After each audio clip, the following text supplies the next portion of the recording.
तो ये सब तो था हमारा किसके बारे में, मॉडर्न एटॉमिक थ्योरी के बारे में, कि डाल्टन की थ्योरी ने हमें क्या कहा था। उसके बाद कुछ लिमिटेशन हमारी डाल्टन की आई और उस लिमिटेशन को ओवरकम करने के लिए कौन सी थ्योरी आई, हमारी मॉडर्न एटॉमिक थ्योरी आई। तो ये सब बातें क्या है हम लोगों ने सीखी इसमें। उसके बाद एक हाइपोथेसिस हम लोग पढ़ेंगे which is Avogadro hypothesis. Avogadro hypothesis की नीड क्यों पड़ी, पहले तो ये बात करते हैं।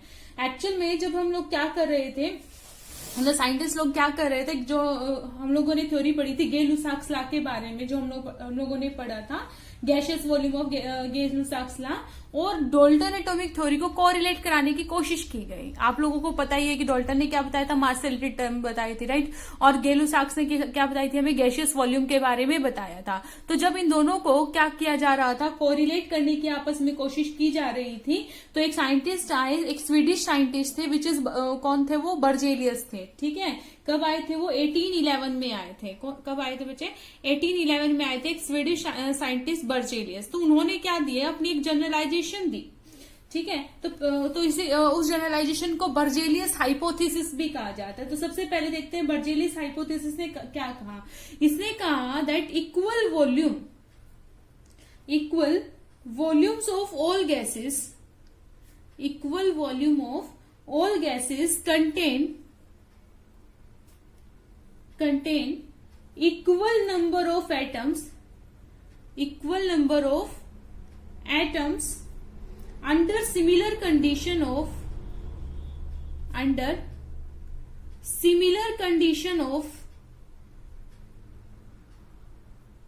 temperature and pressure, तो इनकी जो थ्योरी थी, जो उन्होंने कहा हाइपोथेसिस दी, वो क्या थी, देखिए, equal volume of all gases contain equal number of atom under the similar condition of temperature and pressure. मतलब मान लीजिए मैंने दो टाइप की गैसेस ली जिनका वॉल्यूम क्या था, सेम था, इक्वल वॉल्यूम था। ठीक है, तो उनकी जो कंडीशन थी, कंडीशन किसकी, टेम्परेचर और प्रेशर की, वो भी क्या थी, दोनों की दोनों सेम थी। दो अलग अलग कंटेनर में मैंने गैसेस ली जिसका वॉल्यूम भी क्या था, इक्वल था, और जिनका जो कंडीशन थी टेम्परेचर और प्रेशर की, वो भी क्या थी, सेम थी। तो वो क्या करती हैं, equal number of atom he contain करती हैं। Equal volume of all gases contain equal number of atoms under the similar condition of temperature and pressure. ठीक है, तो जब इस बर्जेलियस की थ्योरी को पढ़ने लगे और आगे जाके जब इसको अप्लाई करने का टाइम आया, तो अप्लाई करते वक्त ये भी ऑब्जर्वेशन में निकल के आई that it is observe that कि जो फ्रैक्शन, ठीक है, क्या कहा गया कि जो फ्रैक्शन ऑफ एटम भी इसमें इन्वॉल्व हो गए थे। यानी कि क्या किया गया, एटम्स को तोड़ा भी जाने लगा, मतलब एटम्स का फ्रैक्शन कर दिया गया। फ्रैक्शन ऑफ एटम्स भी क्या हो गए, इसमें काउंटेबल हो गए, इन्वॉल्व होने लगे। अगर बर्जेलियस की इस हाइपोथेसिस को एक्सेप्ट कर लिया जाता तो डाल्टन क्या हो जाता, नाराज हो जाता। क्यों, क्योंकि ये क्या, जो फ्रैक्शन ऑफ एटम है वो कॉन्ट्राडिक्ट कर रहा है, किसको कॉन्ट्राडिक्ट कर रहा है, डाल्टन एटॉमिक थ्योरी को कॉन्ट्राडिक्ट कर रहा है। कैसे कर रहे हैं, क्योंकि डाल्टन एटॉमिक थ्योरी ने क्या कहा था, एटम इज इंडिविजिबल, आप एटम को नहीं तोड़ सकते हैं, लेकिन बर्जेलियस के अकॉर्डिंग तो एटम के हम क्या कर रहे हैं, फ्रैक्शन में कन्वर्ट कर रहे हैं। ठीक है, तो इस वजह से तो क्या कौन नाराज हो जाता, डाल्टन नाराज हो जाता। तो अब वो फ्रैक्शन में कैसे हो रहा था वो चीज एक बार देखते हैं। तो हम लोग एक सिंपल से एग्जाम्पल लेके देखते हैं। लाइक मेरे पास H2 है, प्लस में Cl2 है, gives us 2 moles of HCl। 1 volume of H2 gives and 1 volume of Cl2 gives us 2 volume of HCl। तो ये तो था, ये हमारे पास एक जनरल इक्वेशन है, राइट। तो इसने बर्जेलियस ने इसको और सिंप्लीफाई करने की कोशिश की। ये कहता है अगर मैं 1 मोल लेके देखता हूं कि भाई मान लीजिए मुझे क्या चाहिए, HCl का 1 मोल चाहिए, तो कहता है देखिए, इसने कहा that means an atom of hydrogen, क्या है, जैसे hydrogen, chlorine gives us hydrogen chloride gas. ठीक है, तो कहता है अगर हाइड्रोजन के एन एटम लिए जाएं, किसने कहा है बच्चे, ये बर्जेलियस ने कहा है। ठीक है, क्लोरीन के भी एन एटम लिए जाएं, ठीक है, एन एटम हमने हाइड्रोजन के लिए, एन एटम हमने किसके लिए, क्लोरीन के लिए, तो कितने एटम कंपाउंड या फिर कंपाउंड एटम्स। यहाँ कंपाउंड एटम्स मैं किसको बोल रही हूँ बच्चे, यहाँ पर मैं कंपाउंड एटम्स बोल रही हूँ मॉलिक्यूल्स को, क्योंकि मॉलिक्यूल जो नाम है ना वो बाद में रखा गया था, तो इसलिए यहाँ पर इसका नाम कंपाउंड एटम बोला जाता है। ठीक है, तो यहाँ पर अकॉर्डिंग टू दिस इक्वेशन तो हाइड्रोजन क्लोराइड गैस के कितने एटम मिलेंगे, 2 2n एटम्स, राइट, डबल मिल रहे ना, तो 2n ही हो जाएगा इधर। सो अगर मैं यहाँ पर 1 एटम, यहां पर क्या लेती हूं, 1 एटम्स ऑफ हाइड्रोजन गैस का ले लिया, 1 एटम मैंने किसका ले लिया, क्लोरीन का ले लिया, तो यहां पर क्या मिलेगा, 2 atom of hydrogen chloride gas. Got it, okay. अगर मैं यहां पर हाफ एटम किसका ले लूं, हाफ एटम किसका ले लूं, हाइड्रोजन का, हाफ एटम में किसका ले लूं, क्लोरीन का, और 1, तो यहां पर क्या बचेगा आपका, 1 एटम ऑफ हाइड्रोजन क्लोराइड। क्या मिल जाएगा, 1 एटम ऑफ हाइड्रोजन क्लोराइड। यानी कि प्रोडक्ट तो आपको मिल रहा है ना, एक पूरा एटम मिल रहा है आपको, किसका, सॉरी, कंपाउंड, एक पूरा कंपाउंड एटम मिल रहा है। ये तो नहीं है ना कि कंपाउंड आधा मिल रहा है, कंपाउंड तो मिल रहा है ना आपको एक एटम। तो यही कहा कि एक कंपाउंड एटम बनाते वक्त जो एटम यूज हुए हैं रिएक्टेंट में, तो वो एटम किस में चले गए, फ्रैक्शन में चले गए। यानी कि यहां पर फ्रैक्शन ऑफ एटम क्या हो गया, इन्वॉल्व हो गया। लेकिन इस बात पे डाल्टन क्या मान गया, बुरा मान गया। क्यों मानेगा भाई, मानेगा तू मेरी थ्योरी को क्या कर रहा है, गलत प्रूव कर रहा है। मेरी थ्योरी के अकॉर्डिंग तो जो एटम है वो फ्रैक्शन में नहीं आ सकता। तो इस तरीके का झगड़ा हो जाता है तो क्या करने लगेंगे, बाल नोचने लगेंगे एक दूसरे के। नहीं, तो इस तरीके की कोई लड़ाई नहीं हुई थी, बट एक आर्ग्यूमेंट चल रहा था। तो इस तरीके की प्रॉब्लम क्रिएट ना हो दो साइंटिस्ट के बीच में, यानी कि यहां से कोई पर्टिकुलर कंक्लूजन निकल के आए, तो उस चीज को इन दोनों की उस कॉन्फ्लिक्ट को सोल्व करने के लिए कौन आए, एवोगैड्रो आए। ठीक है, वही बात है ना, झगड़ा तो सुलझाता है, थर्ड पर्सन ही तो सुलझाएगा। तो कौन आए बच्चे, एवोगैड्रो आए। ठीक है, तो एवोगैड्रो जो आए उन्होंने एक सजेशन दिया हमें, कहते थे मैटर। उन्होंने अपनी एक बात रखी कि जो मैटर होते हैं वो 2 टाइप के अल्टीमेट पार्टिकल को कंटेन करता है। ध्यान से सुनिएगा, डाल्टन ने अल्टीमेट पार्टिकल किसको बोला है, एटम को, राइट। लेकिन एवोगैड्रो ने क्या कहा कि मैटर सिर्फ एक टाइप का अल्टीमेट पार्टिकल कंटेन नहीं करता, 2 टाइप के अल्टीमेट पार्टिकल कंटेन करता है। एवोगैड्रो ने कहा matter contains 2 type of ultimate particles. ठीक है, तो जिसमें जो पहला अल्टीमेट पार्टिकल है उसको उन्होंने नाम दिया एटम्स। एटम से आप क्या हो, अच्छे से फैमिलियर हो। तो अगर एटम की डेफिनेशन की बात की जाए तो इन्होंने कहा the smallest party, atom is the smallest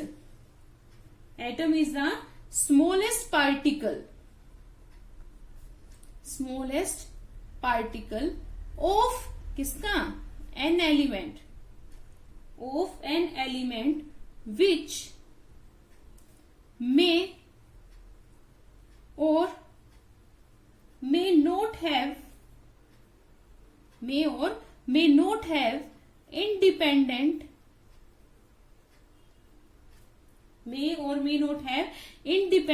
existence। आपने पहले भी डेफिनेशन सुनी हुई है अच्छे से इसकी, may or may not have independent existence and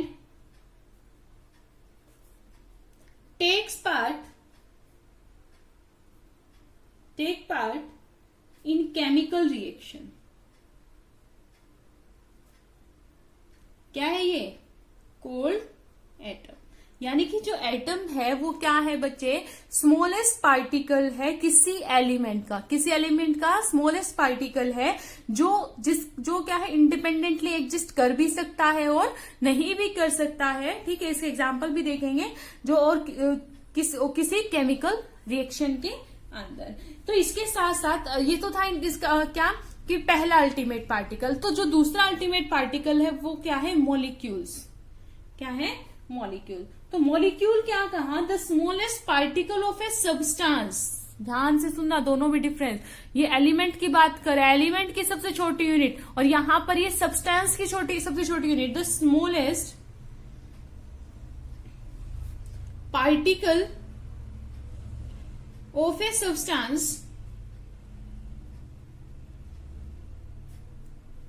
ठीक है। वो सब्सटेंस क्या हो सकता है आपका, कोई एलिमेंट भी हो सकता है और कोई कंपाउंड भी हो सकता है।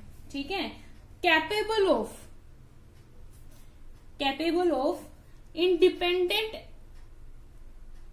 Independent existence. क्या कहलाएगा बच्चे, ये मॉलिक्यूल, कोल्ड मॉलिक्यूल।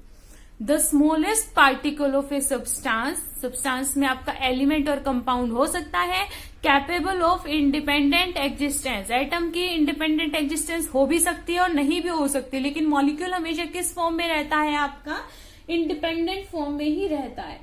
ठीक है, तो क्या कहा इसने कि जो स्मॉलेस्ट पार्टिकल, तो यहाँ एटम और मॉलिक्यूल के बारे में बताने से इनकी जो पहले वाली जो बात चल रही थी, इससे क्या कंक्लूजन निकल के आया, तो कहता है the smallest particle of gases which can have independent existence, कि किसी भी गैस की वो सबसे छोटी यूनिट जिसका अपना एक इंडिपेंडेंट एग्जिस्टेंस हो।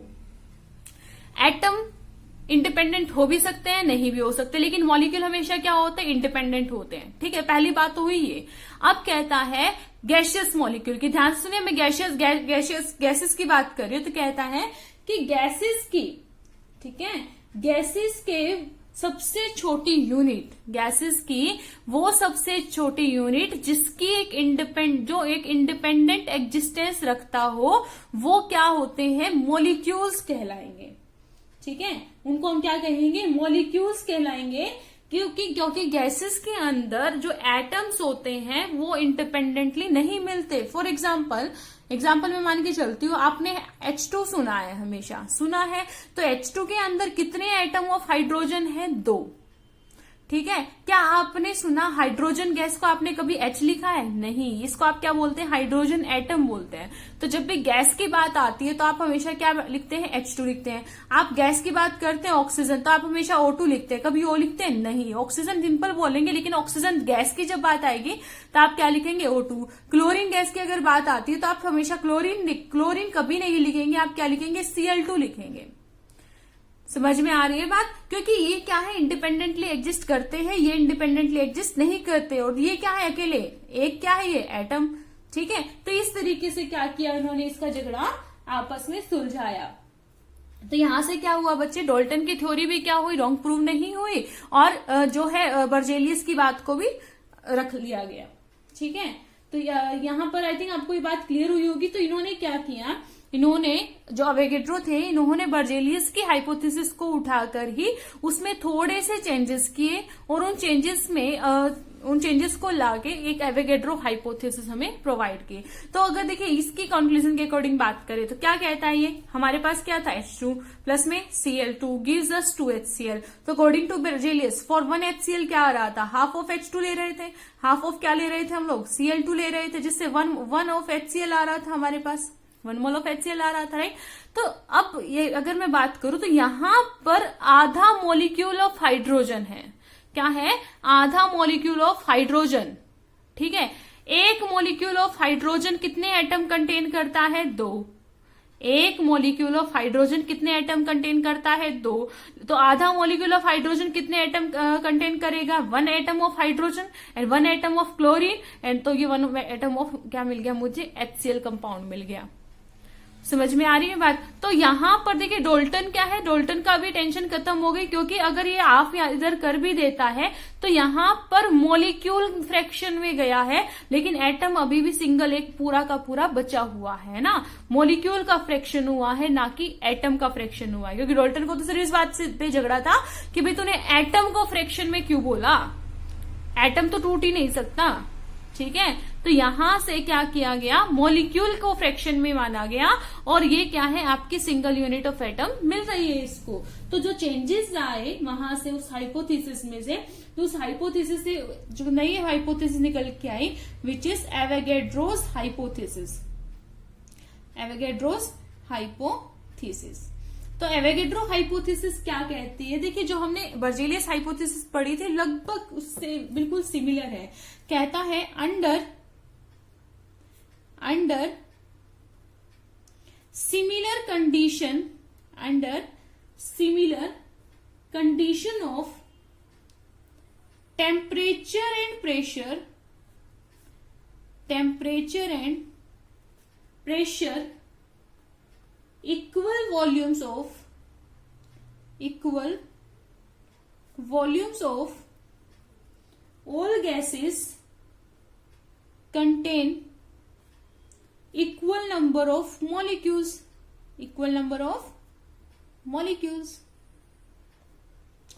तो बस देखो दोनों में डिफरेंस क्या है, इसने क्या कहा था, equal volume of all gases contain equal number of atoms. लेकिन बर्जेलियस ने under the similar condition of temperature and pressure, लेकिन अवोगाड्रो ने क्या कह दिया, under the similar condition of temperature and pressure, same है, ठीक है। Equal volume of all gases, same है। Contain equal number of molecule, यहाँ पर क्या था, इक्वल नंबर ऑफ एटम्स, तो इसने H2 को एटम ना कह के H2 को क्या कहा, मॉलिक्यूल कहा, और वो मॉलिक्यूल ही आगे जाके फ्रैक्शन में गया है, ना कि एटम गया है। तो क्या कहा, equal number of molecules. For example मान लीजिए मेरे पास कोई कंटेनर है, ठीक है, ये कंटेनर है, ठीक है, एक कंटेनर क्या है मेरे पास में, ये है। एज आई मेंशन अर्लियर, मेरी ड्राइंग कुछ ज्यादा ही अच्छी है। तो देखिए यहाँ पर क्या है, इन दो कंटेनर में मैंने क्या लिया है, गैसेस ली हूँ, ठीक है। तो मान लीजिए मैंने फर्स्ट कंटेनर में 1 लीटर ऑफ H2 ले लिया, ठीक है। दूसरे कंटेनर में मैंने क्या ले लिया, 1 लीटर ऑफ O2 ले लिया। तो यहाँ पर जो इनकी कंडीशन, आउटर कंडीशन, यानी कि टेम्परेचर और प्रेशर दोनों ही केसेस में क्या है, इक्वल है, ठीक है। वॉल्यूम मैंने क्या ले लिया, दोनों में इक्वल ले लिया। तो यहाँ पर अगर H2 के 5 मॉलिक्यूल प्रेजेंट है 1 लीटर ऑफ हाइड्रोजन गैस में, अगर 5 मॉलिक्यूल हाइड्रोजन के आते हैं तो 1 लीटर ऑफ O2 के सेम टेम्परेचर और प्रेशर पे 5 एटम ही किसके मिलेंगे, 5 मॉलिक्यूल ही किसके मिलेंगे, ऑक्सीजन के भी मिलेंगे। यही कौन बताता है हमें, एवोगाड्रो बताता है कि that equal at the under the similar condition of temperature and pressure equal volume of gases contain equal number of molecules. इसके बाद में क्या है, एवोगाड्रो ने इसी से रिलेटेड क्या दी, कुछ एप्लीकेशंस दी, ठीक है। क्या दी, एप्लीकेशन दी, applications of Avogadro law, applications of Avogadro law. देखते हैं क्या क्या एप्लीकेशन थी इसकी। तो पहली जो इन्होंने क्या दी, डेफिनेशन दी, एप्लीकेशन दी, वो क्या थी, deduction of atomicity of elementary gases, ठीक है। कोई भी जो हमारी एलिमेंट्री गैसेस हैं, ठीक है, उनकी एटोमिसिटी के बारे में इन्होंने हमें बताया। एटोमिसिटी से हम क्या समझते हैं कि किसी भी एलिमेंट के अंदर कितने नंबर ऑफ एटम, ठीक है, गैसेस की बात चल रही है, ठीक है। तो गैसेस के अंदर क्या होता है, सिंपल एटम तो होता नहीं, क्या मानते के चलते हैं, मॉलिक्यूल मानते हैं ना। तो उसके अंदर कितने एटम प्रेजेंट है उस एलिमेंट के, तो वो किसने बताया हमें, एवोगाड्रो ने बताया, ठीक है। तो एटोमिसिटी के बारे में बताया। तो एटोमिसिटी को अगर डिफाइन करने चलूं मैं, तो एटोमिसिटी होती क्या बच्चे, the number of atoms present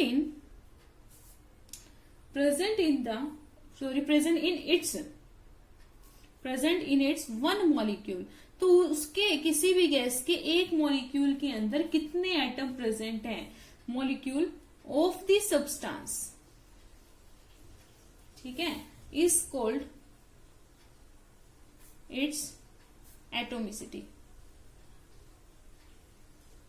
the number of atom present in its one molecule of the substance, किसी भी सब्सटेंस के 1 मॉलिक्यूल के अंदर कितने नंबर ऑफ एटम प्रेजेंट है, वो उसके क्या कहलाती है बच्चे, एटोमिसिटी। फॉर एग्जाम्पल मैं ऑक्सीजन गैस की बात कर रही हूँ, ठीक है। तो ऑक्सीजन गैस का एक मॉलिक्यूल यानी कि O2, राइट। ऑक्सीजन गैस में बहुत सारे क्या मिलेंगे, मुझे मॉलिक्यूल मिलेंगे ना। मान लीजिए हमारे एटमॉस्फेयर में कितनी सारी ऑक्सीजन है, ऑक्सीजन काफी लेकिन उसके अंदर मॉलिक्यूल भी बहुत ज्यादा मिलेंगे। लेकिन उस सब्सटेंस के एक मॉलिक्यूल यानी कि सिंपल O2 की बात कर रही हूँ, तो उस O2 के अंदर कितने नंबर ऑफ एटम्स प्रेजेंट हैं, कितने नंबर ऑफ एटम प्रेजेंट है, 2।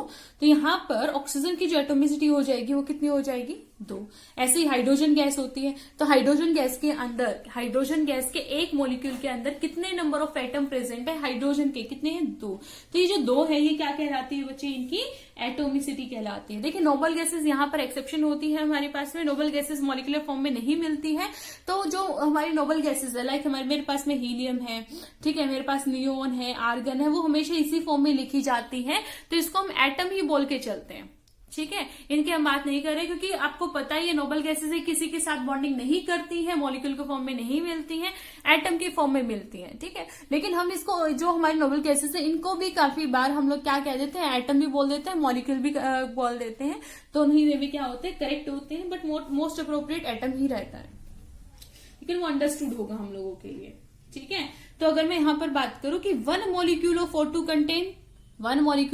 कंटेन 2 एटम ऑफ ऑक्सीजन, तो half O2 half molecule of O2 कितना कंटेन करेगा, 1 एटम ऑफ ऑक्सीजन। तो इस तरीके से आप एटोमिसिटी किसी भी मॉलिक्यूल की इजिली बता सकते हैं। इसके बाद बात करते हैं इसकी सेकेंड एप्लीकेशन की। सेकेंड एप्लीकेशन आती है डिटर्मिनेशन।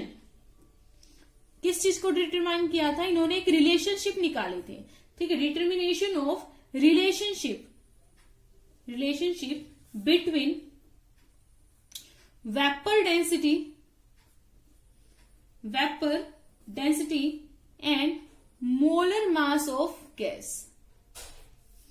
भाई देखो, जो आप क्या निकालते हैं, गैस है, गैस का क्या निकालते हैं, वॉल्यूम निकालते हैं। मास की टर्म में तो हम कभी पढ़ते नहीं, 1 किलो 2 किलो नहीं पढ़ते, 1 लीटर 2 लीटर पढ़ेंगे, ठीक है। लेकिन वेपर डेंसिटी, उनकी जो वेपर डेंसिटी रहेगी, सबसे पहले देखते हैं वेपर डेंसिटी ही होती क्या है, तो वो रेशियो होती है। वेपर डेंसिटी क्या होती है, रेशियो होती है किसका, किसी भी पर्टिकुलर गैस का, किसके साथ में, हाइड्रोजन गैस के साथ में। तो अगर मैं यहां पर वेपर डेंसिटी वीडी से रिप्रेजेंट कर रही हूं वेपर डेंसिटी को, तो डिफाइन करने लगू तो कहूंगी the vapour density of a gas is the ratio between the mass of a certain volume of gas। अब सर्टेन वॉल्यूम ऑफ गैस से मतलब क्या है, जिस भी गैस, जो भी गैस आप ले रहे हैं, XYZ कुछ भी हो सकती है, तो उसके वॉल्यूम की बात यहां पर कर रहा है, ठीक है। उस का वॉल्यूम तो मुझे पता होगा ना कि मैंने कितने लीटर लेनी है। सर्टेन वॉल्यूम ऑफ गैस, ठीक है। अब उसका रेशियो किसके साथ चेक करना है मुझे, to the mass of the same volume of hydrogen gas. मतलब सेम वॉल्यूम का मतलब क्या, अगर यहां पर आपने 2 लीटर लिए हैं, जो अननोन गैस है, जो हमें नहीं पता भी हमें कौन सी लेनी है, तो 2 लीटर अगर आपने लिए तो और उसका रेशियो आप किससे निकाल रहे हैं, हाइड्रोजन गैस से निकाल रहे हैं।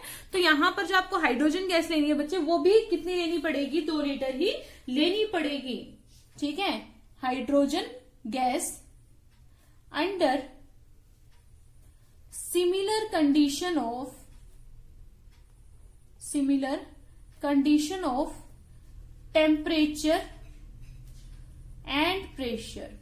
ये similar condition of temperature pressure को हम एसटीपी से भी क्या करते हैं, रिप्रेजेंट करते हैं। तो कई जगहों पर एसटीपी लिखा रहता है, तो आप लोगों को परेशान नहीं होना है। तो एसटीपी का मतलब होता है सिमिलर टेम्परेचर प्रेशर, ठीक है। तो अगर इसको मैथमेटिकल फॉर्म में लिखने की कोशिश करें तो वेपर डेंसिटी क्या हो जाएगी, यहां पर mass of certain volume of gas divided by क्या आ जाएगा, मास ऑफ सेम वॉल्यूम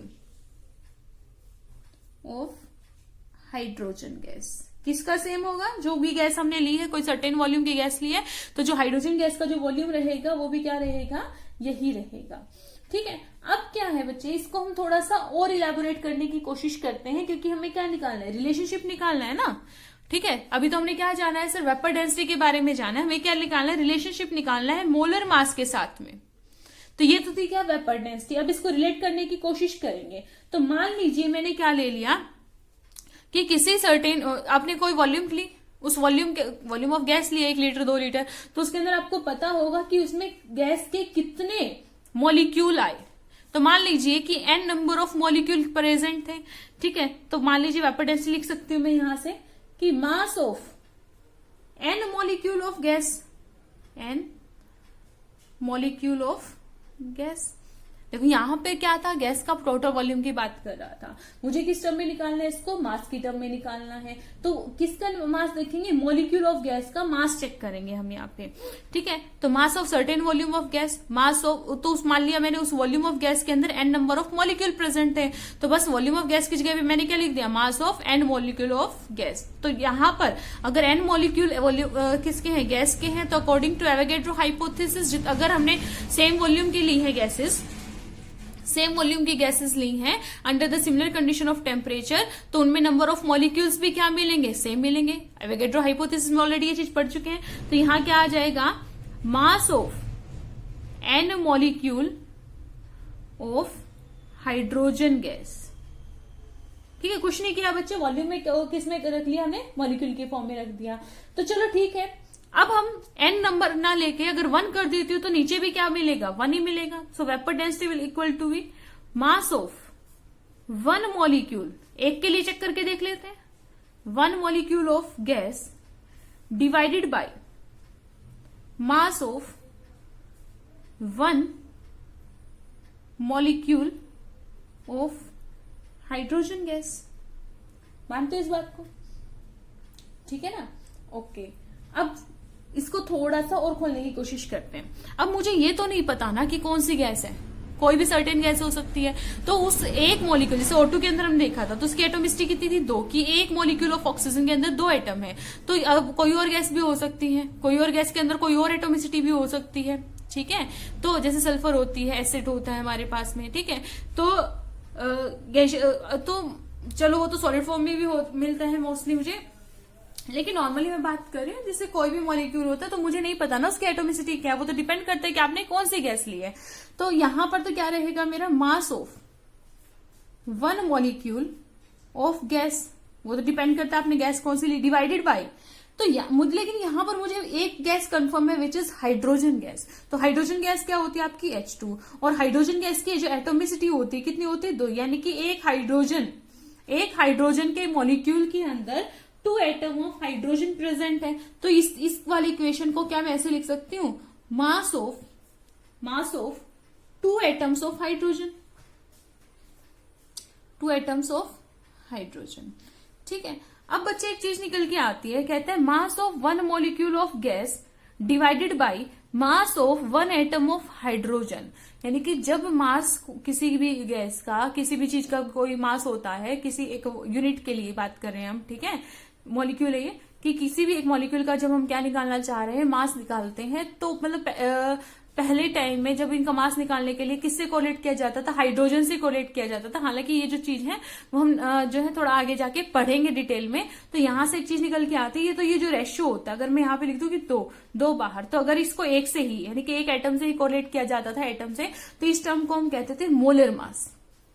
जब मोलर मास निकालना सीखा था तो जो अलग अलग जंक्शन निकल के आई थी, हाइड्रोजन से कोलेट करके देखा था, सबसे पहले कार्बन से, थोड़ा बहुत आप लोगों ने 9th में भी आई थिंक पढ़ा होगा, कार्बन से कोलेट करके देखा, ऑक्सीजन से देखा, हाइड्रोजन से कोलेट करके देखा था। तो वहां से सिस्टम को क्या बोलते थे, मोलर मास बोलते थे। इस चीज को हम थोड़ा सा आगे की जो हमारी और क्लासेस लगेंगी तो उसमें हम डिटेल में पढ़ेंगे। तब तक के लिए आप समझिएगा कि इसको हम क्या कहते थे, मोलर मास कहते थे। तो यानी कि जब हम उसको हाइड्रोजन के एक एटम से क्या करते थे, कोरिलेट करते थे। तो यहाँ पर 2 बाहर रह जाएगा, एक अंदर रह जाएगा, तो ये वाली टर्म तो क्या बन गई बच्चों, मोलर मास बन गई। So vapour density is equal to molar mass divided by 2, molar mass divided by 2। तो यहां से आपका जो मोलर मास होगा, मोलर मास किसके इक्वल आ जाएगा, वेपर डेंसिटी इंटू में 2। और यही रिलेशनशिप तो मुझे चाहिए थी, किसका, यही तो निकाल रहे थे, वेपर डेंसिटी और मोलर मास के बीच में। तो क्या रिलेशन निकल के आया, molar mass is equal to vapour density into में 2। अगर अब हमने क्या करूं, थर्ड एप्लीकेशन की बात करूं, तो थर्ड एप्लीकेशन में इन्होंने क्या डिड्यूस किया था, इन्होंने डिटरमाइन किया था, थर्ड एप्लीकेशन है डिटरमाइन या फिर डिटर्मिनेशन बोल सकते हैं, डिटर्मिनेशन ऑफ, फिर से एक रिलेशनशिप निकाली थी, relationship between mass and volume of gas. तो बच्चों हम लोगों ने क्या पढ़ा हुआ, 1 litre gas, 2 litre gas, 3 litre gas, 4 litre gas, 5 litre gas. तो कोई सॉलिड फॉर्म होती है तो वहां पे हम क्या देते हैं, 1 kg, 2 kg, 3 kg। लेकिन क्या आपने देखा 1 kg ऑक्सीजन गैस ले ली, 2 kg क्या है, हम नॉर्मल वे में बोल जरूर देते हैं, बट उसका वो एक प्रॉपर वे नहीं है बोलने का एग्जैक्टली। ठीक है, तो हम क्या बोलते थे बच्चे, इस तरीके से ही इनको डिफाइन, है ना। तो यहां पर हमें यही देना है, लिखना है। जैसे कि कई बार क्या होता है कि हम कोई क्वेश्चन सॉल्व कर रहे हैं, तो उस क्वेश्चन में 2 यूनिट जो है, मैंने कहा था यूनिट बहुत ज्यादा मैटर करती है। ठीक है, अब उस यूनिट के अंदर क्या दे दिया गया, एक यूनिट तो आपको केजी में दे दी गई और दूसरी यूनिट किस में दे दी गई, लीटर में दे दी गई। तो हम जो फाइनल आंसर है वो एक पर्टिकुलर सिंगल यूनिट में ही आना चाहिए। या तो आपको लीटर को केजी में कन्वर्ट करना पड़ेगा या फिर केजी को लीटर में कन्वर्ट करना पड़ेगा। तो अगर आपके पास गैस है तो उसको कैसे केजी में कन्वर्ट करेंगे, ठीक है, वरना जब तक आपका कोई क्वेश्चन सॉल्व ही नहीं हो सकता, है ना। क्वेश्चन सॉल्व नहीं होगा तो दिक्कत आ जाएगी। तो वही रिलेशनशिप किसने बताई, इसने बताई मुझे मास और वॉल्यूम के बीच में। तो इस चीज को ध्यान से सुनिएगा। आगे के जो आपके न्यूमेरिकल के पोर्शन होते हैं जहां पर वॉल्यूम ऑफ गैस भी आ जाता है और मास भी आ जाते हैं, तो वहां पर उनके इंटर कन्वर्जन के लिए ये बात बहुत मायने रखती है। ठीक है, तो देखिए बच्चों, अभी तक मैंने क्या देखा, मैंने सीखा था कि molar mass is equal to 2 into vapour density, है ना। यही देखा था सेकेंड एप्लीकेशन में। तो इसको मैं थोड़ा सा और खोलने की कोशिश करती हूँ। तो जो मोलर मास होगा, क्योंकि मास की टर्म को हम यहीं पे रखेंगे, तो आगे वॉल्यूम को इलेबोरेट करने की कोशिश करते हैं 2 इंटू में। तो अगर मैं वेपर डेंसिटी को दोबारा से ओपन करने की कोशिश करूं तो वेपर डेंसिटी क्या है, mass of certain volume of gas, mass of certain volume of gas eight किस पर, एसटीपी पे, similar temperature pressure, divided by mass of same volume of hydrogen gas at STP. मानते हो इस बात को, यही होती है वेपर डेंसिटी। इसको थोड़ा सा आगे और करने की कोशिश करते हैं कि मैं 1 लीटर के, क्योंकि मैं क्या देख रहा हूं, मोलर मास, मास को 1 लीटर में कितना मास होगा, 1 लीटर को मास में कन्वर्ट करना है। ठीक है, कि 1 लीटर ऑफ ऑक्सीजन का मास कितना होगा, इस तरीके से हमें कन्वर्जन है। तो यूनिट वॉल्यूम के लिए बात कर रहे हैं यहाँ पर। तो यहाँ पे मैं 1 लीटर पुट करूंगी 2 इंटू में mass of 1 litre of gas at STP divided by क्या आ जाएगा, same for hydrogen, mass of 1 litre of hydrogen gas at STP. Got it. अब क्या हुआ बच्चे, एक्सपेरिमेंटली निकाला गया, क्या निकाला गया कि जो हाइड्रोजन गैस है, 1 लीटर ऑफ हाइड्रोजन गैस है हमारी, उसका जो मास है, ठीक है, उसका मास होता है 0.089। क्योंकि बच्चे ये जो रिलेशन निकाल रहे हैं वो ये हर गैस के लिए एप्लीकेबल होगा। ठीक है, हर गैस के लिए एप्लीकेबल होगा। तो ये तो नहीं है कि अब हर एक गैस के लिए हम एक्सपेरिमेंटली निकालने की कोशिश करेंगे। हमारे पास अगर एक पर्टिकुलर फॉर्मूला है तो वैल्यू पुट करेंगे, फटाफट क्वेश्चन सॉल्व हो जाएगा। लेकिन हाइड्रोजन के लिए इन्होंने फाइंड आउट कर लिया था, that is 1 litre of hydrogen gas contain 0.089 gram of mass. तो ये वैल्यू इन्होंने यहां पर पुट कर दी। तो molar mass is equal to 2 into में mass of 1 litre of gas at STP divided by क्या आ जाएगा, एक कांस्टेंट टर्म है तो मैं इधर लिख देती हूँ 0.089। इसका मास में हमने लोगों ने देख लिया कितना है, 0.089। तो जब ये भी एक कांस्टेंट टर्म है, ये भी कांस्टेंट, तो इसको तो सॉल्व कर ही सकते हैं हम लोग। तो जब इसको सॉल्व किया गया, डिवाइड करके देखा गया, तो जो वैल्यू आई वो आई 22.4 इंटू में क्या आ जाएगा, मास of 1 litre of gas at STP. यानी कि अगर आपको पता करना है कि कोई भी गैस है उसके 1 लीटर में का मास कितना होगा, तो आपको जस्ट उसको क्या करना है, 22.4 लीटर से में कन्वर्ट करना है। तो इस फॉर्म को क्या बोला जाता है, इसको हम बोलते हैं gram molecular volume. Gram molecular volume, यानी कि वॉल्यूम को हमने किस में कन्वर्ट कर दिया, ग्राम्स में कन्वर्ट कर दिया। ठीक है, वॉल्यूम में जितने मॉलिक्यूल्स थे उनको हमने किस में कन्वर्ट कर दिया बच्चों, ग्राम में कन्वर्ट कर दिया। और याद रखिएगा ये वाला जो रिलेशन है बहुत बहुत बहुत इंपॉर्टेंट है न्यूमेरिकल पर्पस के लिए। कई बार हम लोग यूनिट के अंदर कन्वर्जन करना भूल जाते हैं कि इसको इसमें कैसे कन्वर्ट करें।